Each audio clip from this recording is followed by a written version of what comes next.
16 डिसेंबर 2024 रोजी आपल्या सरकारी मराठी आदर्श शाळा हिंदलगा या शाळेमध्ये समग्र शिक्षण कर्नाटक योजने सामाजिक परिशोधना या निमित्त पालक सभा आयोजित करण्यात आलेली आहे।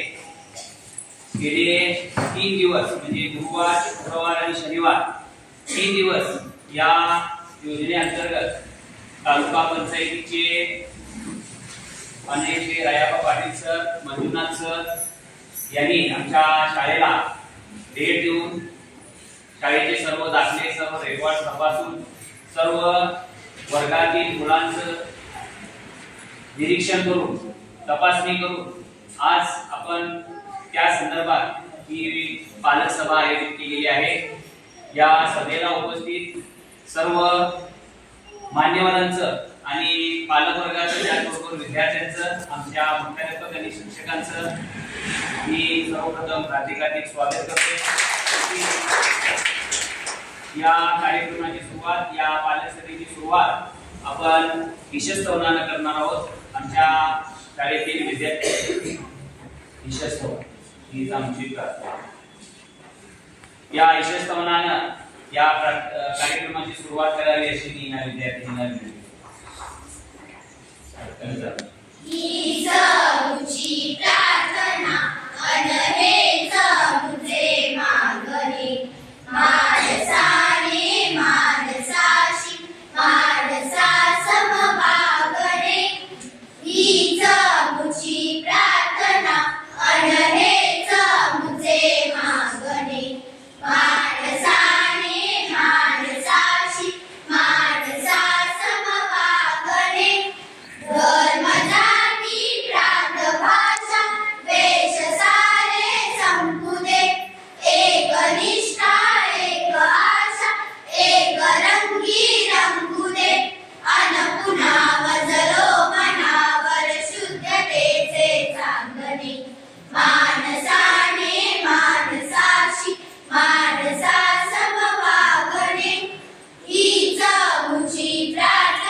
धन्यवाद। मुलींना आपल्या संस्कृतीप्रमाणे विशेषत्वानं या कार्यक्रमाची चांगली सुरुवात केली त्याबद्दल मुलींना धन्यवाद देतो। यानंतर कोणतीही सभा असेल तर त्या सभेचे अध्यक्ष असतात आणि त्यांच्या मार्गदर्शनाखाली आपण सभा पार पाडायची असते। आजच्या या सभेला नोडल अधिकारी म्हणून केकेको पदवीपूर्व कॉलेजचे वडगाव पदवीपूर्व कॉलेजचे आचार्य येणार होते, पण त्यांना दुसऱ्या एका महत्त्वाच्या कामानिमित्त या सभेला येता आलं नाही। तर त्यांच्या नियमाप्रमाणे इथे जे पालक आहेत त्या पालकांमधलेच एकट्याने या सभेचं अध्यक्षस्थान ग्रहण करायचं असतं असा नियम आहे आणि त्याप्रमाणे इथे उपस्थित असलेले यल्लारी सर यांनी या सभेचं अध्यक्षस्थान स्वीकारावं अशी मी आमच्या सर्वांच्या वतीने त्यांना विनंती करतोय। जोरदार टाळ्या।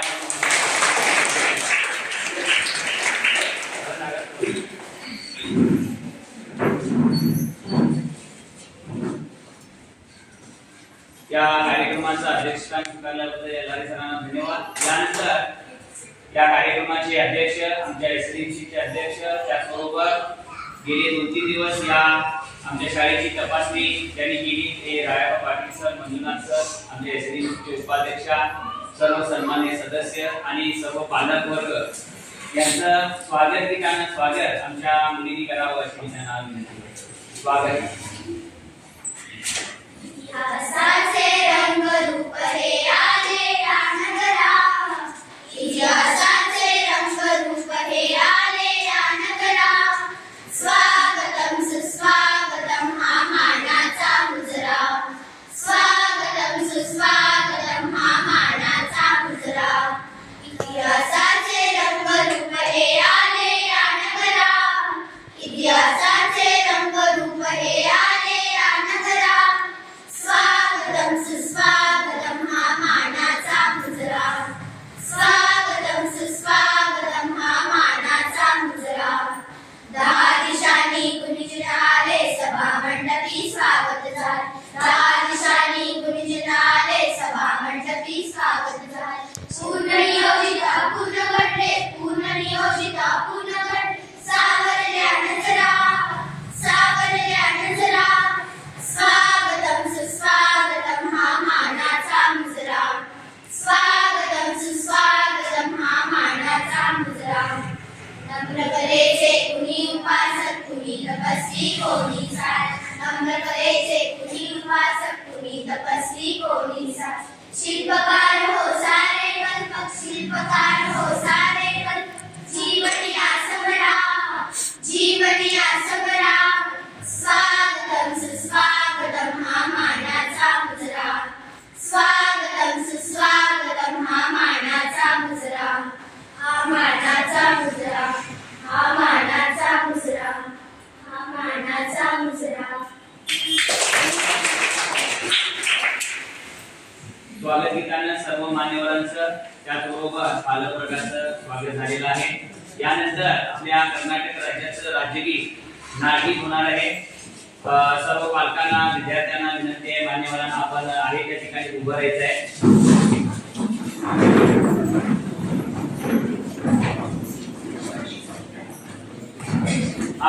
समोरच्या विद्यार्थ्यांनी एवढंच म्हणतील, आपण शांत उभं राहायचं आहे. सावधान. एक साथ नाटगीत सुरू कर. जय भारत जननी तनुजाते, जय हे कर्नाटक माते. जय सुंदर नदी वनगड नाडे, जय हे रस ऋषिगळ बीडे. भूदेवी मकुटद नवमणिये, गंधद चंदद ಹೊನ್ನಿನ ಗಣಿಯೇ. राघव मधुसूदन रवत रिसित भारत जननीय तनुजाते. जननीय जो कुळवे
सरस्वतीच्या प्रतिमेचं पूजन होईल आणि ते पूजन जदाई सर आणि आमचे अध्यक्ष भावटे सर, त्याचबरोबर नायक पाटील सर, मुख्याध्यापक रजपूत सर, त्याचबरोबर एसडीएमसीच्या उपाध्यक्ष आठवडकर मॅडम यांनी करून घ्यावं अशी मी त्यांना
सर्व मान्यवरांना धन्यवाद. यानंतर आपण नेहमीच आमच्या कार्यक्रमातून परिसर रक्षण, परिसर संरक्षणाचा सुद्धा संदेश देत असतो. तिथे जे आपण रोप ठेवलेला आहे, झाडे लावा, झाडे जगवा आणि परिसर वाचवा, हा संदेश आम्ही नेहमीच कार्यक्रमातून देत असतो. सर्व मान्यवरांना आपण रोपाला पाणी घालून सुद्धा या कार्यक्रमाची सुरुवात करायची आहे. सर धन्यवाद.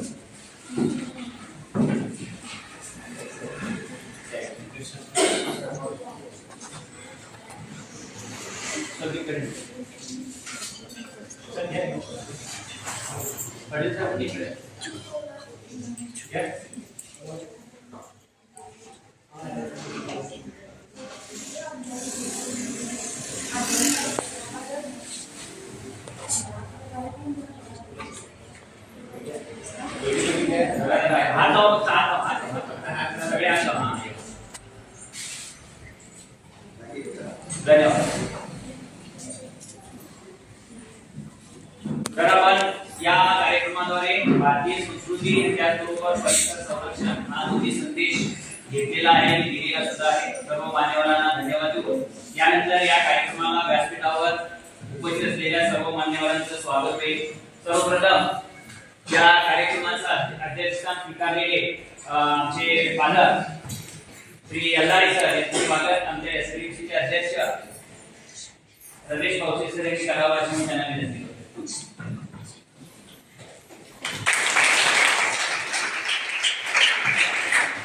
त्याचबरोबर या कार्यक्रमाला उपस्थित असलेले तालुका पंचायतीचे माननीय श्री रायप्पा पाटील सर यांचं स्वागत आमच्या शाळेचे मुख्याध्यापक रजपूत सर यांनी करावं अशी मी त्यांना विनंती करतो.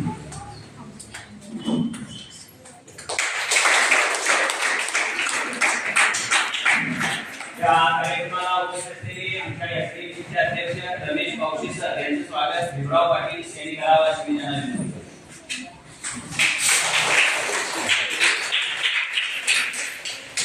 या कार्यक्रमाला उपस्थित असलेल्या एसडीएमसीच्या उपाध्यक्षा सरिता आठवडकर मॅडम यांचं स्वागत यांचे मॅडम यांनी करावं अशी मी त्यांना विनंती करतो.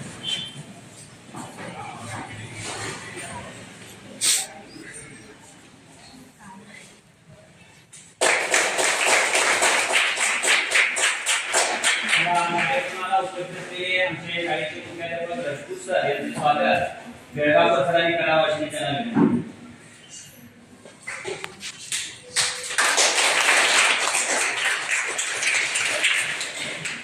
त्याचबरोबर इथं उपस्थित असलेले आमच्या एसडीचे सर्व सदस्य यांचं सुद्धा आपण जोरदार टाळ्या वाजवून सुद्धा आपण स्वागत करतो.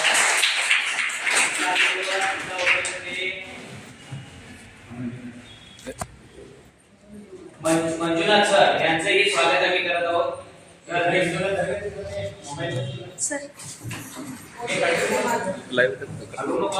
इथं दाबायचं ना फोटो अंगडको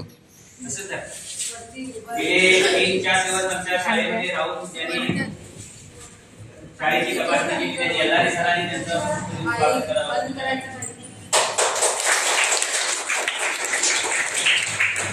त्याचबरोबर सर्व पालक उपस्थित आहेत. पुरुष वर्गातून आमचे उपेकर सर उपस्थित आहेत. त्यांचं स्वागत आमच्या शाळेच्या मुख्याध्यापकांनी करावं अशी त्यांना विनंती.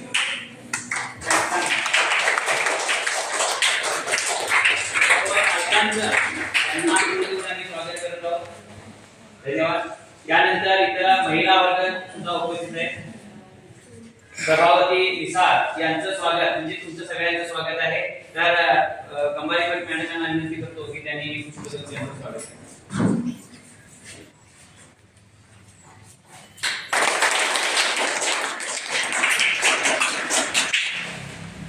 धन्यवाद. पुन्हा एकदा सर्व विद्यार्थ्यांचं आमचे सर्व शिक्षक वृंद आणि सर्व मान्यवरांचं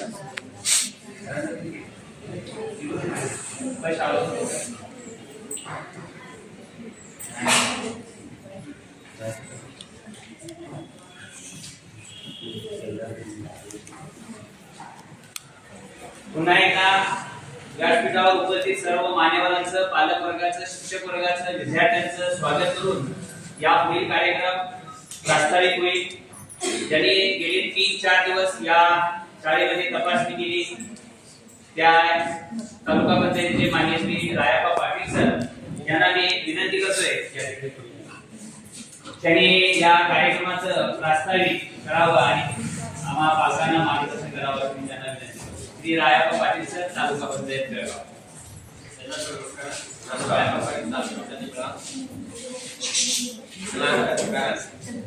समग्र शिक्षण करण्यात योजने सामान्य पटवणे सरकारी ध्येय प्राप्तीचा आदर्श मराठी शाळेत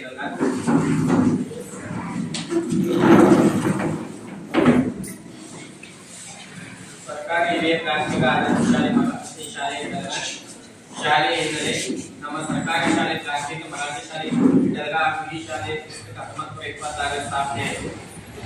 ಒಟ್ಟು ವಿಸ್ತೀರ್ಣ ಬೆಳಗಾವಿ ಜಿಲ್ಲೆ ಪಶ್ಚಿಮ ಗಡಿ ಭಾಗದಲ್ಲಿ ಆಗಿನ ಕಾಲದಲ್ಲಿ ಹೆಸರುವಾಸಿಯಾದ ಅತಿ ಹೆಚ್ಚು ದಾಖಲೆ ಹೊಂದಿರುವ ದೊಡ್ಡ ಶಾಲೆ ನಮ್ಮ ಹೆಗ್ಗಳಿಕೆ ಸಹಾಯಕವಾಗಿತ್ತು. ಇಲ್ಲಿ ಮೊದಲಿಗೆ ಒಂದೇ ಶಾಲೆಯ ಆವರಣದಲ್ಲಿ ಹೆಣ್ಣು ಮಕ್ಕಳ ಹಾಗೂ ಗಂಡು ಮಕ್ಕಳ ಪ್ರತ್ಯೇಕ ವಿಭಾಗಗಳಿದ್ದವು. ಸುಮಾರು 1,000 ಮಕ್ಕಳು ವಿದ್ಯಾಭ್ಯಾಸ ಮಾಡುತ್ತಿದ್ದರು.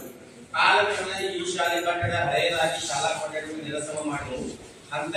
ಹಂತಕ್ಕೆ ಬಂದವು. ಕೊಠಡಿಗಳ ಸಂಖ್ಯೆ ಕಡಿಮೆ ಆದಂತೆ ಹೆಣ್ಣು ಮಕ್ಕಳ ಹಾಗೂ ಗಂಡು ಮಕ್ಕಳ ಪ್ರತ್ಯೇಕ ವಿಭಾಗಗಳು ಪಾಲಕರ ಖಾಸಗಿ ಶಾಲೆಗಳಿಗೆ ಕೆಳಗಿನ ಹೆಚ್ಚು ಆಕರ್ಷಣೆಯಿಂದ ಮಕ್ಕಳ ದಾಖಲಾತಿ ಕೆಲ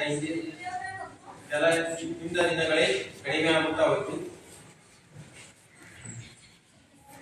ಭಾರತ ಶಿಕ್ಷಣ ನೀತಿಗಳು 1968, 80, 96 ಬದಲಾವಣೆ ಇಲ್ಲದೆ 2018-19 ಭಾರತ ಸರ್ಕಾರವು ಮಾನವ ಸಂಪನ್ಮೂಲ ಸಚಿವಾಲಯ ಸಮಗ್ರ ಶಿಕ್ಷಣವನ್ನು ಶಾಲಾ ಶಿಕ್ಷಣದಲ್ಲಿ ಸಮಗ್ರ ಯೋಜನೆ ಭಾಗವಹಿಸಿದೆ. ಶಾಲಾ ಪೂರ್ವದಿಂದ 1ರಿಂದ 12ನೇ ತರಗತಿ ಸಮಗ್ರವಾಗಿ ಪ್ರಸ್ತಾಪಿಸಲಾಯಿತು. ಶಾಲೆಯ ಮತ್ತು ಎಲ್ಲಾ ದತ್ತಾಂಶಗಳು ರಾಜ್ಯ ಶಿಕ್ಷಣ ಗುಣಮಟ್ಟವನ್ನು ಸುಧಾರಿಸುವ ಉದ್ದೇಶವನ್ನು ಸಮಗ್ರ ಶಿಕ್ಷಣ ಕರ್ನಾಟಕ ಯೋಜನೆ ಹೊಂದಿದೆ. ಸರ್ವ ಶಿಕ್ಷಣ ಅಭಿಯಾನ, ರಾಷ್ಟ್ರೀಯ ಮಾಧ್ಯಮಿಕ ಶಿಕ್ಷಣ ಅಭಿಯಾನ ಮತ್ತು ಶಿಕ್ಷಕರ ಶಿಕ್ಷಣ ಕೇಂದ್ರ ಪ್ರಾಯೋಜಿತ ಯೋಜನೆಗಳು ಸಮಗ್ರ ಶಿಕ್ಷಣ ಯೋಜನೆಯನ್ನು ರೂಪಿಸಲಾಯಿತು. ಪಠ್ಯಕ್ರಮ ಮಾತ್ರವಲ್ಲ, ಸಾಮಾಜಿಕ ಮತ್ತು ಭಾವನಾತ್ಮಕ ಸಮಗ್ರ ಶಿಕ್ಷಣವನ್ನು 2020ರಲ್ಲಿ ಜೋಡಿಸಲಾಯಿತು. ಯೋಜನೆಯ ಉದ್ದೇಶ ಗುಣಮಟ್ಟ ಶಿಕ್ಷಣ ಒದಗಿಸುವುದು ಮತ್ತು ವಿದ್ಯಾರ್ಥಿಗಳ ಕಲಿಕೆಯನ್ನು ಫಲಿತಾಂಶವನ್ನು ಹೆಚ್ಚಿಸುವುದು. ಶಾಲಾ ಶಿಕ್ಷಣದ ಸಾಮಾಜಿಕ ಮತ್ತು ಲಿಂಗ ಅಸಮಾನತೆ ಹೋಗಲಾಡಿಸುವುದು. ಶಾಲಾ ಶಿಕ್ಷಣದ ಎಲ್ಲಾ ಹಂತಗಳಲ್ಲಿ ಸಮಾನತೆ ಮತ್ತು ಸೇರ್ಪಡೆ ಖಚಿತಪಡಿಸುವುದು. ಶಿಕ್ಷಣದಲ್ಲಿ ಉತ್ತೇಜಿಸುವುದು. ಉಚಿತ ಮತ್ತು ಕಡ್ಡಾಯ ಶಿಕ್ಷಣ ಮಕ್ಕಳು ಕಾಯ್ದೆ 2009ರ ಅನುಷ್ಠಾನದಲ್ಲಿ ರಾಜ್ಯಗಳನ್ನು ಗಮನಿಸುವುದು. ಶಿಕ್ಷಕರ ತರಬೇತಿಗಾಗಿ ನೋಡಲ್ ಏಜೆನ್ಸಿ ಎನ್ಸಿಇಆರ್ಟಿ ಹಾಗೂ ರಾಜ್ಯ ಶಿಕ್ಷಣ ಸಂಸ್ಥೆಗಳನ್ನು ಡಯಟ್ ಅನ್ನು ಬಲಪಡಿಸುವುದು ಮತ್ತು ಉನ್ನತೀಕರಿಸುವುದು, ಸಮುದಾಯ ಸಹಭಾಗಿತ್ವ, ಶಾಲೆಗಳಿಂದ ಹೊರಗಿರುವ ಮಕ್ಕಳು ಶಾಲೆಗೆ ತರುವುದು, ಇತರೆ ಇಲಾಖೆಗಳೊಂದಿಗೆ ಸಾಧಿಸುವುದು.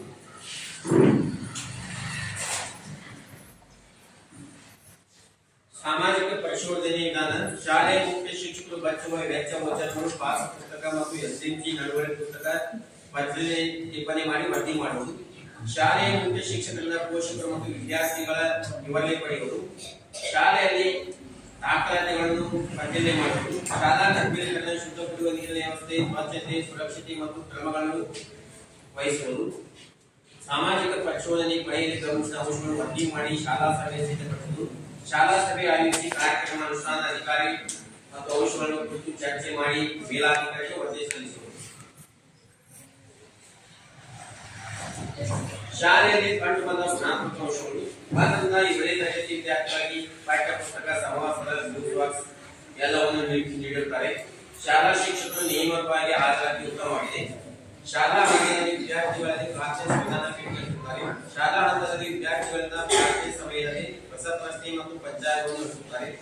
ಶಾಲಾ ಹಂತದಲ್ಲಿ ಮಕ್ಕಳಿಗೆ ಊಟ ಮಾಡಲು ಲೋಟ ಮತ್ತು ತಟ್ಟೆ ಇರುತ್ತವೆ. ಶಾಲಾ ಹಂತದಲ್ಲಿ ಶುದ್ಧ ಕುಡಿಯುವ ನೀರಿನ ವ್ಯವಸ್ಥೆ ಇರುತ್ತದೆ. ಶಾಲಾ ಹಂತದಲ್ಲಿ ಸಿಸಿ ಕ್ಯಾಮೆರಾ ಅಳವಡಿಸಿರುತ್ತಾರೆ. ಶಾಲಾ ಹಂತದಲ್ಲಿ ಪ್ರತ್ಯೇಕವಾದ ಗ್ರಂಥಾಲಯ ವ್ಯವಸ್ಥೆ ಇರುತ್ತದೆ. ಶಾಲಾ ಹಂತದಲ್ಲಿ ವಿಜ್ಞಾನ ಕಿಟ್ ಮತ್ತು ಗಣಿತ ಕಿಟ್ ವ್ಯವಸ್ಥೆ ಇರುತ್ತದೆ. ಶಾಲಾ ಹಂತದಲ್ಲಿ ಕಂಪ್ಯೂಟರ್ ಲ್ಯಾಬ್ ಇರುತ್ತದೆ. ಶಾಲಾ ಹಂತದಲ್ಲಿ ಪ್ರೊಜೆಕ್ಟರ್ ಇರುತ್ತದೆ. ಎಲ್ಲಾ ವಿದ್ಯಾರ್ಥಿಗಳು ಕ್ಲಾಸಿನ ಸಮಯದಲ್ಲಿ ಸರ್ಕಾರ ಜನಪದಕ್ಕೆ ಓದುತ್ತಾರೆ. ಶೇಂಗಾ ಚಕ್ಕೆ ಪ್ರಮಾಣವು 35 ರಿಂದ 40 ಇರುತ್ತದೆ. ಕಂಡು ಬಂದ ಪ್ರಮುಖ ಜ್ಞಾನಾತ್ಮಕ ಅಂಶಗಳು: ಶಾಲಾ ಹಂತದಲ್ಲಿ ಕನ್ನಡ ವಿಷಯಕ್ಕೆ ಇನ್ನೂ ಹೆಚ್ಚಿನ ಗಮನವನ್ನು ಕೊಡಬೇಕು. ಶಾಲಾ ಹಂತದಲ್ಲಿ ಅಡಿಗೆ ಮನೆ ಚಿಕ್ಕದಾಗಿರುತ್ತದೆ. ಶಾಲಾ ಹಂತದಲ್ಲಿ ಭೋಜನಾಲಯ ಬಟ್ಟೆ ನಿರ್ಮಾಣ ಇರುವುದಿಲ್ಲ. ಸಾಮಾಜಿಕ ಪರಿಶೋಧನೆ ಕಂಡು ಬಂದ ಪ್ರಮುಖ ಅಂಶಗಳು: 2022, 23, 24 ಮತ್ತು 25ನೇ ಸಾಲಿನಲ್ಲಿ ಒಟ್ಟು 22, 23ರಲ್ಲಿ 176 ಮಕ್ಕಳಿದ್ದು ಆ ಮಕ್ಕಳಿಗೆ ಎಲ್ಲ ಸುಸ್ವಾಸ ಮತ್ತು ವಿತರಣೆಯನ್ನು ಮಾಡಿದ್ದಾರೆ. 24ರಲ್ಲಿ 174 ಮಕ್ಕಳಿದ್ದು ಎಲ್ಲ ಮಕ್ಕಳಿಗೆ ಸುಸ್ವಾಸ ಪಠ್ಯ ಪುಸ್ತಕ ವಿತರಣೆ ಮಾಡಿದ್ದಾರೆ. 2024, 25ನೇ ಸಾಲಿನ ದಾಖಲಾತಿ 172 ಮಕ್ಕಳಿದ್ದು ಎಲ್ಲ ಮಕ್ಕಳಿಗೆ ಸುಸ್ವಾಸ ವಿತರಣೆ ಮಾಡಿದ್ದಾರೆ. 2022, 23, 24ನೇ ಸಾಲಿನ ಎಲ್ಲ ಮಕ್ಕಳಿಗೆ ಪಠ್ಯ ಪುಸ್ತಕ ಮತ್ತು ಸಮವಸ್ತ್ರ ನೀಡುತ್ತಾರೆ. ಮರಾಠಿ ಶಾಲೆ ಅಡಿಗೆ ಮಾಡುವ ಸಿಬ್ಬಂದಿ ಅವರಿಗೆ ಈಗಿನ ವೇತನ 3600 ರೂಪಾಯಿ ಇರುತ್ತದೆ. ಅಡಿಗೆ ಮಾಡುವ ಸಿಬ್ಬಂದಿ 3 ಜನ ಇರುತ್ತಾರೆ. ಆದರೆ ಈಗಿನ ವೇತನ ನಮಗೆ ಸಾಲುತ್ತಲ್ಲ, ನಮಗೆ 10,000 ರೂಪಾಯಿ ನೀಡಬೇಕೆಂದು ಬೇಡಿಕೆಯನ್ನು ಇಡುತ್ತಾರೆ.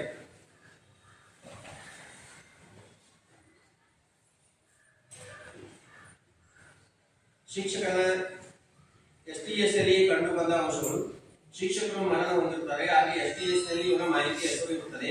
ಸುರೇಶ್ ಭೀಮಪ್ಪ ಸಂಗಾರಿ ಇವರ ಮರಣ ಹೊಂದಿರುತ್ತಾರೆ. ಶಿಕ್ಷಕರು ಟ್ರಾನ್ಸ್ಫರ್ ಆಗಿರುತ್ತಾರೆ. ಆದರೆ ಎಸ್ಟಿಎಸ್ ನಲ್ಲಿ ಇವರ ಹೆಸರು ಇರುತ್ತದೆ. ಅಪ್ಪನ್ನ ಯಳೂರ್ಕರ್ ಇವರು ಬೇರೆ ಶಾಲೆಗೆ ಟ್ರಾನ್ಸ್ಫರ್ ಆಗಿರುತ್ತಾರೆ.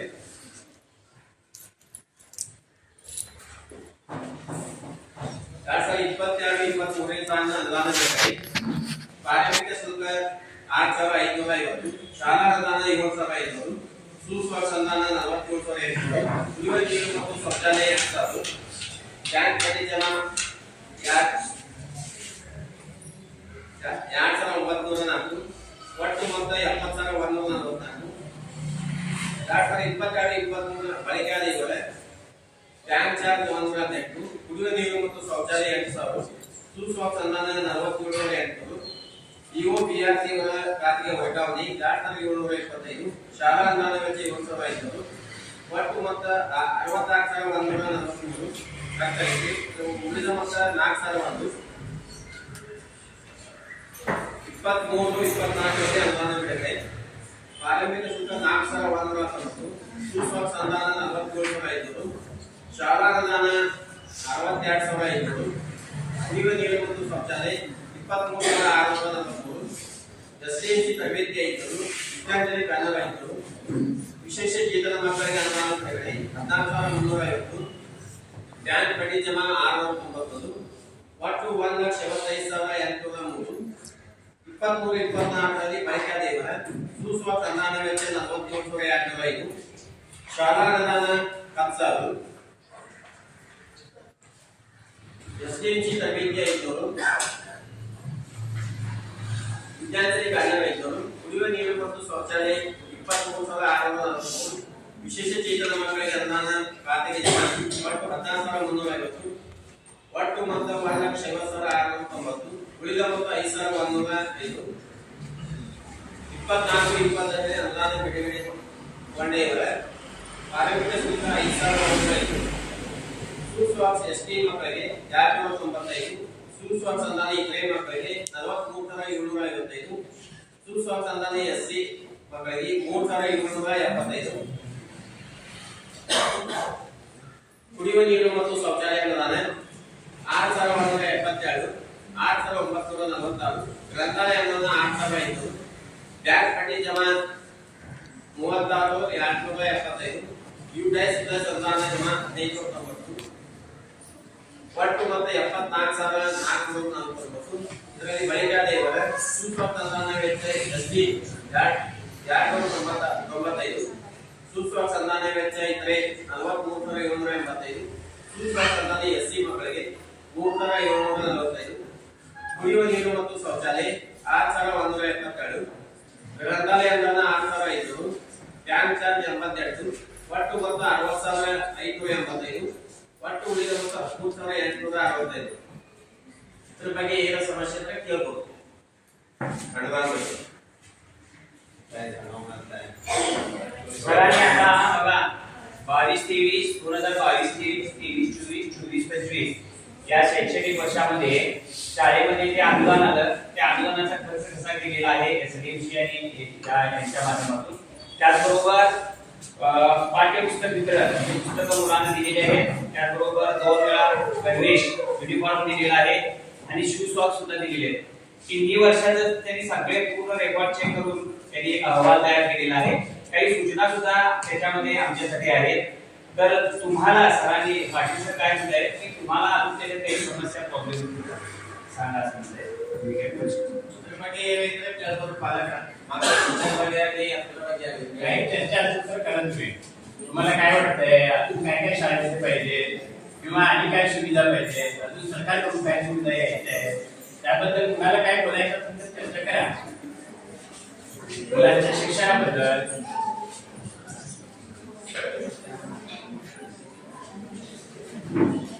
कोण पण सांगू शकता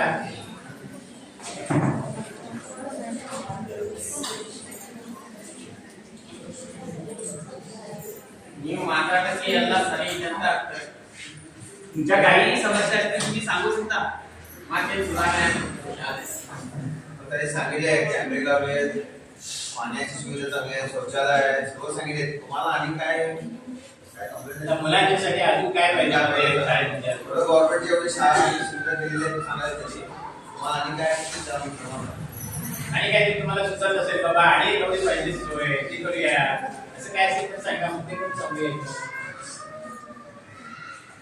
आणि तुमच्यापैकी कोणती काय शाळेला देणार ते सांगा ते पण साहेबांच्या समोर सांगूया काय असेल ते सांगा काय असतंय आम्ही सगळेजण म्हणून करतोय पण आणि काय बघणाऱ्याला सुद्धा दिसतात त्या करणाऱ्याला दिसत नाही ನಾಲ್ಕು ಸಲ ನಾವು ಕೆಲವು ನೋಡಿರಿ ಕೆಲವು ನೋಡಿರಿ ಹಿಂದ ಅಂತ ಕಡೆನೇ ಹೇಳ್ಬೋದು ಹಿಂದೆ ಏನಾಗಿದೆ ಸಮಸ್ಯೆಗಳು ಮಕ್ಕಳ ಶಿಕ್ಷಣ ಆಗಲಿ ಓದರ ಬಗ್ಗೆ ಆಗಲಿ काय असेल ते सांगा काय बरोबर काय सांगावं काय ಯಾಕೆ ಮಾತಾಡೋದು ಒಳ್ಳೆ चांगलं असले तर बोला तुम्हाला काय सूचना करायचं असेल तर सांगा कोण नाही ते पालक सांगायचे बोला तुम्ही सांगा की मला काय वाटतं सांगा म्हणजे चांगलं असले पण सांगा तुमच्या निदर्शनाला आलेलं चांगलं काय काय केलेलं आहे ते सांगा सध्या साहेब काय असेल सांगा कार्यक्रमच्या अध्यक्ष काय बोलतात उपाध्यक्ष बोलतात मॅडम मॅडम सांगा की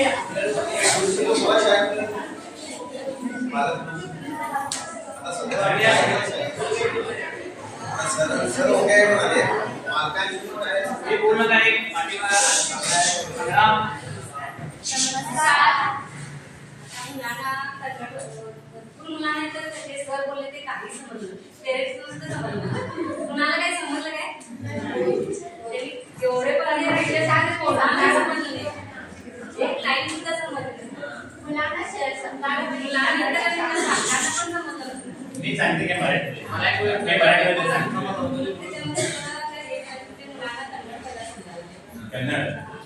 तर ते बोलले त्याच्याच ते आहे ते समजलं तरच ते आम्ही पेरेंट्स पण उत्तर द्यायचे मुलं पण उत्तर द्यायचे की आम्हाला काही समजलं हे शाळेत करणे आहे कन्नडसाठी काही स्किप केलं असेल सर चांगले शिक्षक असं फक्त कन्नडसाठी स्पेशल क्लास म्हणजे त्याला पूर्ण आईपासून ते सगळं मुलांना त्याचं मिनिंग समजायला पाहिजे त्याच्यासाठी शिक्षक अवेलेबल करून ठेवा.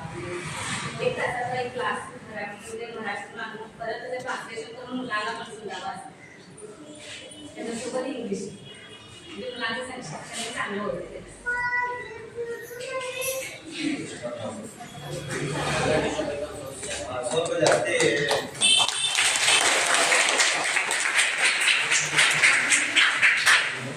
आणि इकडे पण बोलणार आहे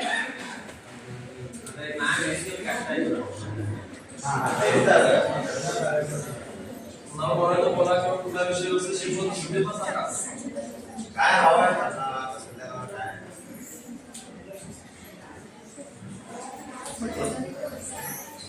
एक समस्या वहिनी तुम्ही काय बोलणार आहे आले आता तेवढे आले आता रिझल्ट सांगा इकडे काही बोलणार चालू वगैरे तिथे शाळेत पकडले तुम्हाला काय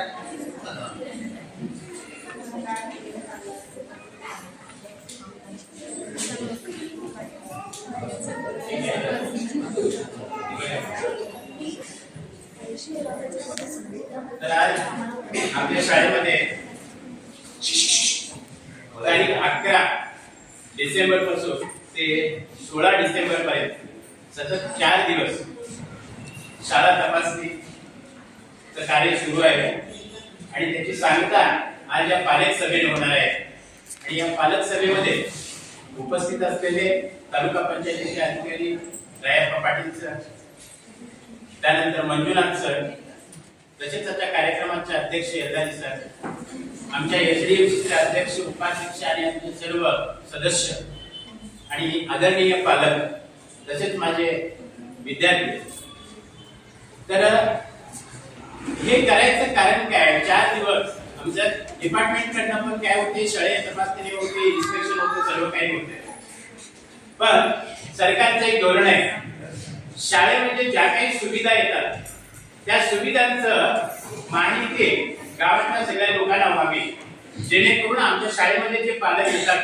त्या पालकांना सगळं काही समजावं या उद्देशानं आणि मुलांचा शैक्षणिक दर्जा सुधारावा सगळ्या सरकारी सुविधांचा वापर मुलांना योग्य त्या पद्धतीने व्हावा मुलांच्या हक्कांची जी काही जाणीव आहे ती जाणीव त्या मुलांना व्हावी या सगळ्या उद्देशानं हे 4 दिवसांचं तपासणी शिबिर आयोजित केलं मग या शिबिरामध्ये त्यांनी सतत 4 व 3 वर्षाचं सगळा आर्थिक व्यवहार आणि सरकारच्या सुविधा मुलांना दिलेल्या आहेत की नाही याची सर्वांची तपासणी केली त्यानंतर या शाळेमध्ये चांगल्या कोणकोणत्या सुविधा आहेत जेणेकरून इतर सरकारी सुविधांपेक्षा चांगल्या गोष्टी काय आहेत त्याचंही त्यांनी वाचन केलेलं आहे त्याच्यामध्ये पिण्याच्या पाण्याची व्यवस्था फिल्टरची व्यवस्था सांगितलेली आहे त्यानंतर ते सुरक्षित राहावं सुरुवातीला आमचं फिल्टर असंच ठेवलेलं होतं पण ते काय व्हायला लागलं कोण पण येऊन त्याचा वापर करायला लागले बाहेरची लोक येऊन त्याला तोडमोड करायला लागली म्हणून त्याच्यासाठी काय करून घेतले एक ग्रिल करून ते बंदिस्त ठेवलं आणि फक्त 10 ते 5 या वेळेमध्ये उपस्थित असते उघडं असते आणि सतत त्याच्यामध्ये पाणी असते आणि त्या पाण्याचा वापर ते सर्व विद्यार्थी करतात जेणेकरून पालकांना घरातून पाणी द्यायची पण गरज नाही फिल्टरचं पाणी स्वच्छ असते त्यानंतर प्रत्येक दिवशी ते स्वच्छ करून दिलेलं असते त्यानंतर कम्प्युटरची व्यवस्था सगळ्या सरकारी शाळेमध्ये असत नाही पण आपल्या सर्वांच्या तुमच्या आशीर्वादाने आणि सर्वांच्या प्रयत्नातून आमच्या सर्व विद्यार्थ्यांना कम्प्युटरची सोय इथं आहे त्याचा वापर इथं सर्व विद्यार्थी करतात आठवड्यातून 2 दिवस त्याचा वापर करतात तेही याला एक अनोखं असं वाटतं कारण सगळ्या विद्यार्थ्यांच्यासाठी तेवढं असत नाही त्यानंतर आमच्याकडे सुसज्ज असं वाचनालय आहे वाचनालयामध्ये जवळपास एक 1800 ते 2000 पर्यंत पुस्तक आहेत त्या पुस्तकांचा वापर सगळे विद्यार्थी करतात जेव्हा जेव्हा विद्यार्थ्यांना वेळ मिळतोय त्यावेळेला आम्ही तिथं अभिप्राय पुस्तक ठेवलेलं आहे विद्यार्थी तो कोणतं पुस्तक वाचतोय काय वाचतोय त्या पुस्तकातून त्याने काय बोध घेतलाय तो स्वतः त्या पुस्तकामध्ये लिहितोय सही करतोय आणि जर त्याला पुस्तके जास्त वाचायची असतील तर लायब्ररीमध्ये एखादं पुस्तक तो आपल्या नावावर येतो किंवा 8-10 दिवस तो आपल्याकडे ठेवतोय आणि 8-10 दिवसानंतर ते पुस्तक पुन्हा येऊन तो आपल्या लायब्ररीमध्ये ठेवतोय आणि पाहिजे असेल तर दुसरं पुस्तक घेऊन जातोय. असं विद्यार्थ्यांच्यासाठी सगळी सोय केलेली आहे. त्याचबरोबर शिक्षकांनाही काहीतरी रेफरन्स पुस्तक पाहिजे असतील तर तीही रेफरन्स पुस्तक आम्ही शिक्षकांच्याकडून त्या लायब्ररीमधून ते घेतात. त्यानंतर शाळेमध्ये कोणताही कार्यक्रम असू देत आम्ही विद्यार्थ्यांना थोडंसं प्राधान्य देऊन त्या विद्यार्थ्यांना तो कार्यक्रम चालवायला देतो, जेणेकरून ते विद्यार्थ्यांना स्टेज करेज येईल या पद्धतीचंही कार्य या शाळेमध्ये चालू आहे. तसंच तिथं प्रोजेक्टर आणि टॅब दिलेले आहेत. त्या प्रोजेक्टर आणि टॅबचा वापर आणि आधुनिक तंत्रज्ञानासाठी वापर करावा या उद्देशाने विद्यार्थ्यांना वेगवेगळे जे काही आधुनिक तंत्रज्ञानाचे धडे आहेत ते आम्ही प्रोजेक्टर आणि टॅबच्या द्वारे त्या मुलांना दिले जाते. त्या मुलांचा ग्रुप करू. त्यानंतर आता ताई म्हणते की इथं थोडंसं कन्नडाचा प्रॉब्लेम यायला लागलाय. कन्नड या विषयाचे आपली भाषा सगळ्यांची या भागातील मराठी आहे. आपल्या शाळेमध्ये येणारे सगळे विद्यार्थी मराठी आहेत. त्यामुळे कन्नड विषयाचं लगेचच त्यांना काय होत नाही, जाण होत नाही, समजून घ्यायला थोडीशी अडचण जाते. आणि ताईने सांगितल्याप्रमाणे ते जर आम्ही भरपूर रिव्हिजन केलं, सतत जर त्यांच्या कानावर ते कन्नडचे शब्द केले तरच तो विषय काय होऊ शकतो आणि लवकर समजून घेऊ शकतो. आमच्या महाराष्ट्रातले पण थोडे पालक आहेत तिथं. त्यांची मुलं यावर्षी जवळपास 17-18 मुलं महाराष्ट्रात आलेली आहेत. त्यांना जरा सुद्धा कन्नडचा गंध नव्हता. मात्र यावर्षी काय केलेलं आहे आम्ही त्या विद्यार्थ्यांच्यासाठी कन्नडच्या वेगवेगळी पुस्तकं आणून त्यांचा सराव चालू आहे. मात्र जितका पाहिजे तेवढा सराव त्या मुलांना मिळत नाही झाले. त्यामुळे आम्ही कन्नड विषयावर जास्तीत जास्त प्राधान्य देऊन भरपूर असं शैक्षणिक साहित्य निर्माण करून त्या विद्यार्थ्यांच्यासाठी कन्नड विषय, जेणेकरून कन्नडमध्ये कोणताही काही जर लिहिलेलं असेल तर ते विद्यार्थ्यांना वाचता यावं. पालकांच्या बरोबर गेले तर बसेसचे बोर्ड म्हणा किंवा इतर ठिकाणी लिहिलेले स्लोगन्स म्हणा, हे सगळं मुलांना वाचता येईल कन्नडमध्ये. अशा पद्धतीचं त्यांना शिक्षण देण्याचा आम्ही यापुढील काळामध्ये प्रयत्न करूया. आणि कन्नड विषयावर जास्तीत भर देऊन वेगवेगळे गणित पुस्तकं मागून घेऊन किंवा प्रोजेक्टर आणि टॅबचा वापर करून आम्ही हा कन्नड विषयावरची, जेणेकरून यांच्याही निदर्शनाला आले आणि पालकांच्याही निदर्शनाला आले, तो विषय आम्ही चांगला पक्षात करून घेण्याचा या पुढील काळामध्ये प्रयत्न करेन. आणि इतरही विषय आम्ही जे काही आहे ते या पुढे त्याच्यामध्ये प्रगती करण्याचा सुद्धा प्रयत्न करत आहोत. आणि आता पुढच्याच महिन्यामध्ये आमच्या 5वीच्या विद्यार्थ्यांचं जे काही नवोदयची परीक्षा आहे त्या दृष्टीने तयारी चालू आहे. साधारण 12-13 तारखेला पुढच्या महिन्यामध्ये एक्झाम आहे. त्या एक्झामलाही आमच्या शाळेतून जवळपास 18 ते 20 विद्यार्थ्यांना आम्ही बसवलेलं आहे. ते विद्यार्थी पण त्या टॅलेंट परीक्षेमध्ये जातील, जेणेकरून शक्यतो आमच्या सगळ्या सर्व शिक्षक आणि एसडीएमसी या सगळ्यांचा प्रयत्न असा आहे की या शाळेमध्ये जी कमतरता आहे ती लगेचच आम्ही कमी करायला पाहिजे. आणि ज्या विद्यार्थ्यांना सुविधा नाही त्या सगळ्या सुविधा आम्ही इथं निर्माण करायचा प्रयत्न करायला लागलो. गेले 6 महिने आमच्या शाळेचं गेट नाहीये. इथे टाकी बनवताना ते गेट तोडलं गेलं, मोडलं गेलं, ते स्क्रॅप मध्ये घालून घेऊन गेले. आम्ही पाठपुरावा भरपूर केला ग्रामपंचायतीच्या बरोबर, पण ते कार्य अजून झाले नाही. अजूनही त्यांनी देतो म्हणायला लागले.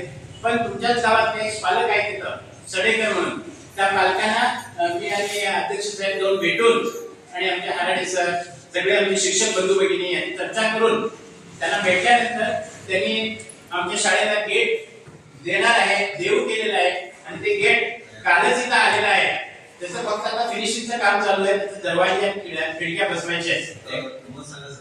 त्याचं जवळपास 55,000चं गेट आहे. ते त्यांनी असते आणि त्यांनी एक सांगितलेलं आहे की मी दिलेलं गेट मी देणगी दिले म्हणून तुम्ही कुणालाही सांगू नका. माझ्या एवढ्या शाळेसाठी मी करायला लागलो. मी तुमच्या शाळेचा विद्यार्थी आहे सर, आणि या शाळेसाठी माझ्याकडे भेट आहे आणि माझं कुठेही तुम्ही सत्कार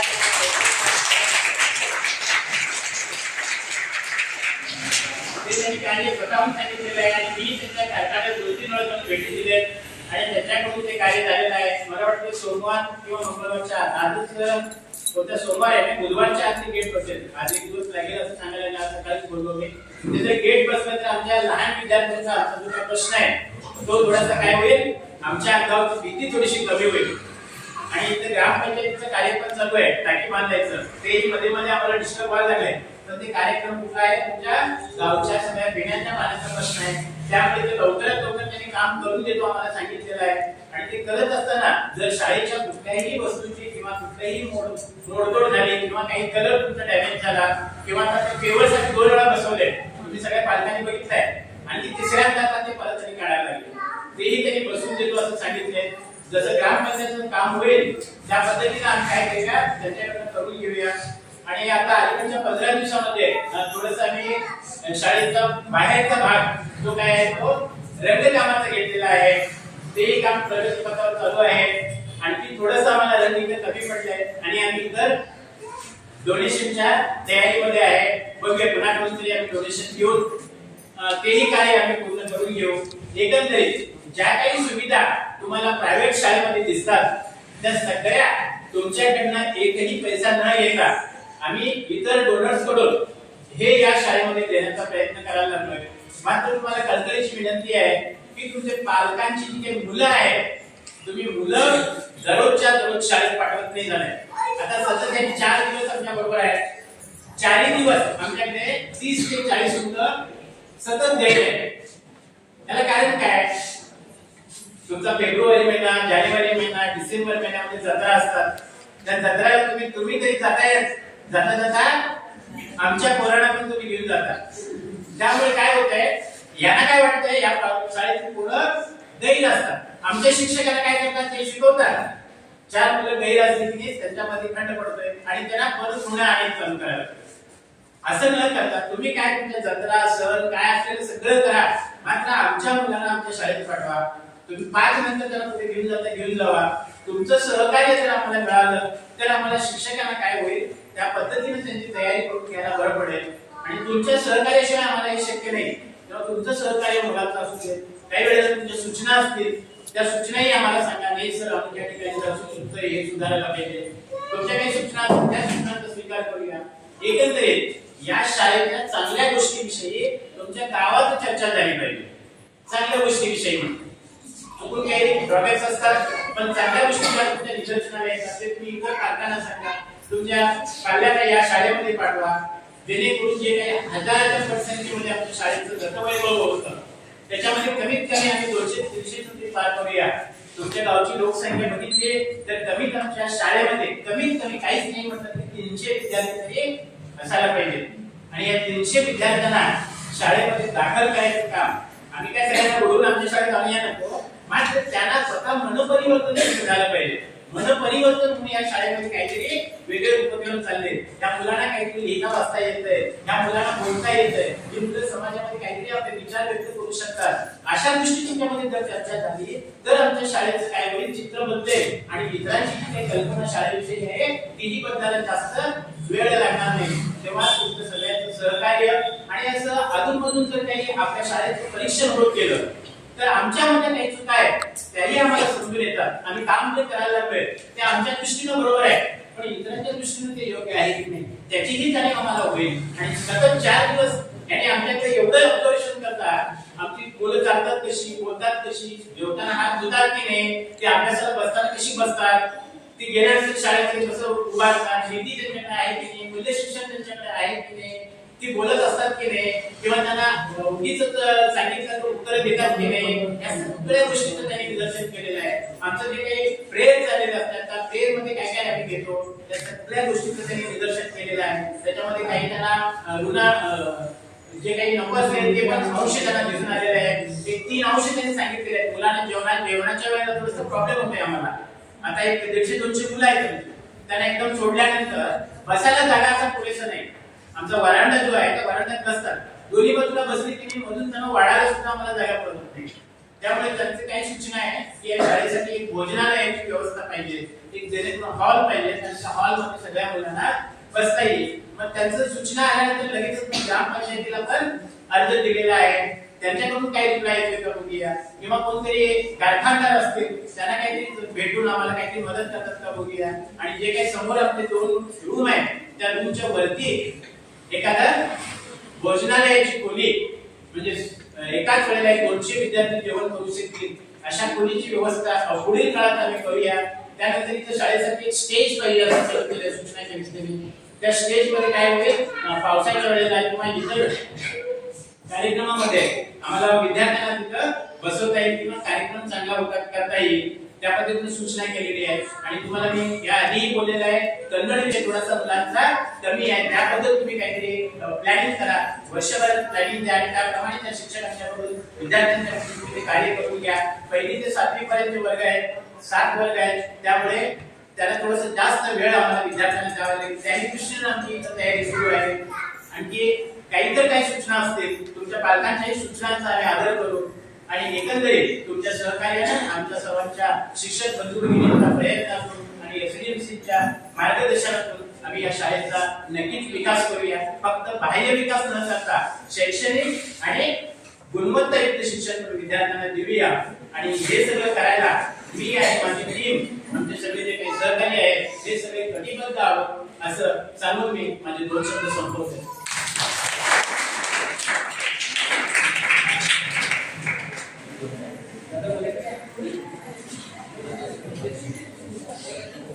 मला वाटतं रजपूत सरांनी आमच्या शाळेमध्ये जे काही कार्यक्रम झालेले आहेत म्हणजे ज्याचं तपासणी पाटील सरांनी तालुका पंचायतीच्या माध्यमातून आणि मंजुनाथ सरांनी गेले 4 दिवस केले ते सर्व सांगितलं. त्याचबरोबर ज्या काही आमच्या उणीव आहेत किंवा ज्याच्यामध्ये अजून आमच्या सुधारणा व्हायच्या त्या क्षेत्रांची सुद्धा सरांनी माहिती सांगितली. त्याबद्दल सरांना धन्यवाद देऊ. त्यानंतर आमच्या एसडीएमसीचे अध्यक्ष औषे सर यांनी 2 शब्द मार्गदर्शन करावं. सर्वोदय शिक्षक कर्नाटक योजना सामाजिक प्रशिक्षण शाळा इंदरगा सर्वांचे अध्यक्ष, शाळेचे मुख्याध्यापक, एसडीएमसीच्या माजी मित्र, सदस्य, गुरुजन वर्ग, विद्यार्थी व पालक वर्ग सर्वांना नमस्कार. आमच्या एसडीएमसीच्या माध्यमातून तुमच्या पालक वर्गातून आणि आमच्या मित्रांनी जे शाळेसाठी सहकार्य केले त्यांचे या ठिकाणी आभार मानतो. आणि शाळेमध्ये पहिल्यांदा सुरुवातीला आम्ही जेव्हा सुधारणा समितीमध्ये होतो त्याला जर बातम्या वगैरे ठेवत होते शाळा सुधारण्यासाठी, त्याकडे पहिल्यांदा मी सर्वात पहिल्यांदा सीसी कॅमेरे लावले. पाण्याच्या फिल्टरसाठी मी मित्रांना सांगून फिल्टर बसवले. त्यानंतर रंगकाम चालू आहे शाळेचं. आणि सगळ्यात महत्त्वाचं म्हणजे मुलांचं आरोग्य थोडं उंची वाढत नाही, प्रोटीन कमी आहे हे गव्हर्नमेंटला निर्देशन आल्यानंतर त्यांनी मेडिकल चेकअप केले शाळेचं. सुरुवातीनंतर अंडी दररोज देत असतात चक्की कॅल्शियम वाढण्यासाठी. मुलांना आहार घ्यावा आणि शिक्षणासाठी म्हटलं मॅडम म्हटलंय थोडंसं आहे कन्नड थोडंसं मुलांना येत नाही, त्यासाठी आता शिक्षक पण ते यायचं नाही येतात, त्यासाठी थोडंसं तुम्ही आणखी शिक्षणाची व्यवस्था करा सर. आणि परत आम्ही शिक्षणाचं हे करूया. आणि सगळ्यांना इतर प्रायव्हेट स्कूलपेक्षाही भारत ह्या शाळेमध्ये संख्या जास्तीत जास्त वाढत चाललेली आहे. पहिल्यांदा सुरुवातीला 100 संख्या होती आमच्या मुलांना घालत त्याला, आता भरपूर वाढलेली आहे. आणि असं तुमच्या सहकार्यामुळे मुलं वाढत चालूया. कारण कर्नाटक सारखं कुठेही आता सध्याला शिक्षण नाही आहे. कर्नाटकमध्ये आता मुलांच्या प्रोटीनचं जेवणाची असं चांगली सुविधा आहे. मुलांना मेडिकल चेकअप होते, गणवेश मिळते, बूट मिळतात, शूज वगैरे. ते सगळ्यांचा गव्हर्नमेंटचा पण सपोर्ट भरपूर आहे शाळांसाठी. विद्यार्थ्यांनी त्याचा उपयोग चांगल्या रीतीने करावा, अभ्यास करावा. आणि जे अंडी चक्क्या जे शाळेमध्ये देतात ते तुम्ही दररोज खावं माझी विनंती आहे. कारण तुम्ही उंची कमी आहे, प्रोटीन तुमच्या अंगामध्ये कमी आहे, तुम्ही एकदम बारीक आहात. पहिलीचं मुलगा आणि 7वीचं मुलगा काय समजत नाही. आता तुम्ही 7वीचं मुलगा म्हणजे उंची दिसायचे, त्यासाठी तुम्ही एवढं सर्व वेळेवर करा म्हणजे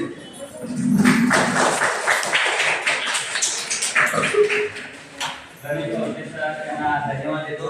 त्यानंतर आता शेवटचा कार्यक्रम जो आहे आभार प्रदर्शन.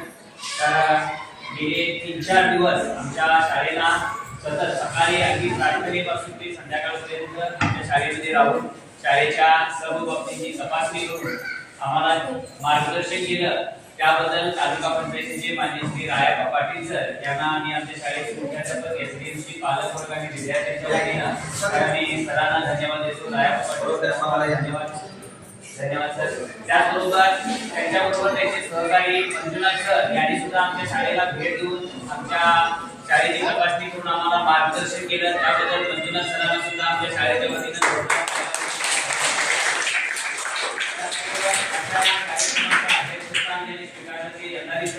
त्यांनाही मी या सर्व कार्यक्रमाच्या निमित्तानं सर्वांच्या वतीनं धन्यवाद देतोय.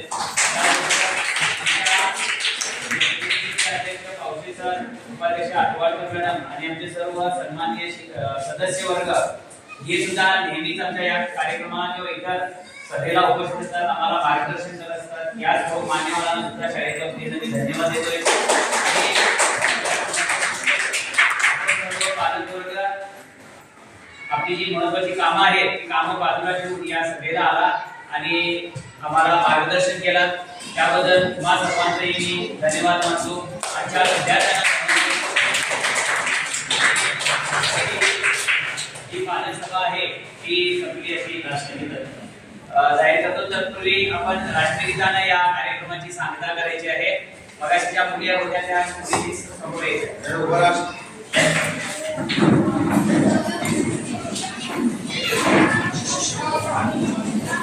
राष्ट्रगीत होणार आहे रे.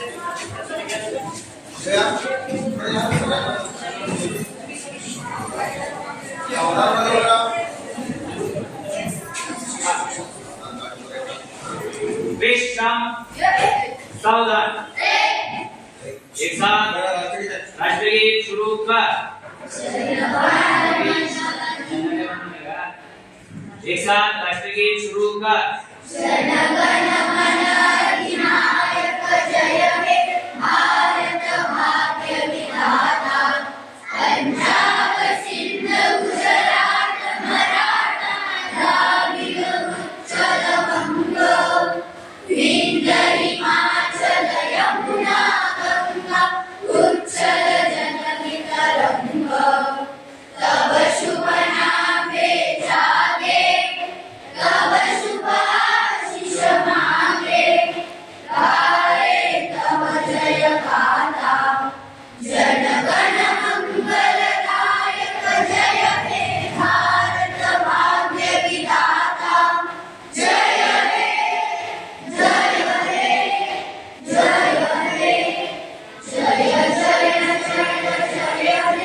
बोलो भारत माता की. वंदे वंदे